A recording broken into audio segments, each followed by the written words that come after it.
喂，師傅，你兩個好啊？喂，咩事？近排啊，我哋啲朋友成日講起啊，係咪個運唔係咁好？係咪改錯名、起錯名呢？其實真係有冇原因呢？嚇？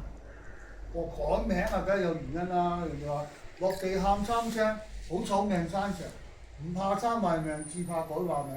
一個名係用一世，你個名改得錯㗎，同你嘅生辰八字每個人出世都唔同㗎，所以用啲字啊係完全都唔同㗎。有啲你八字缺金，嗰個名咪要補金咯；八字缺水，你咪要加水咯。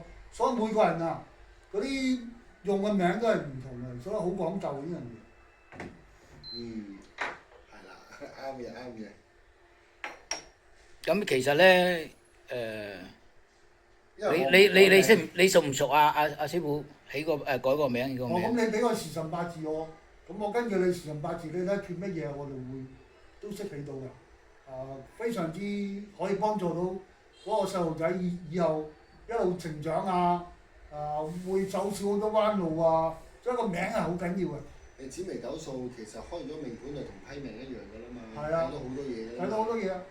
所以你個八字缺乜嘢，咁啊你個揾個名嚟補救咯。但係改名又唔係立亂改㗎，啱嘛？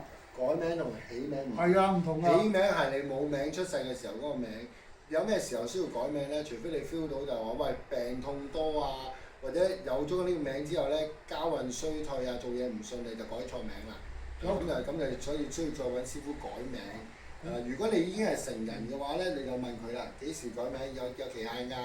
有啲過咗時間就改名。改唔到嘅，古代官大啊嘛，官大之後就唔改名，官大就等於而家係18歲。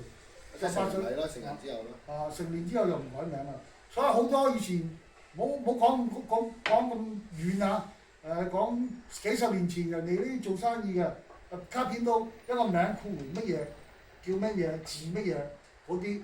有字喎，係啦，好似陳大文括弧字小武，咁啊嗰啲一出世就一到12歲就加個別名啦。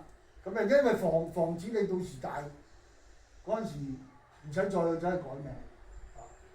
哦，完全明白，完全明白晒。OK，唔該晒師傅。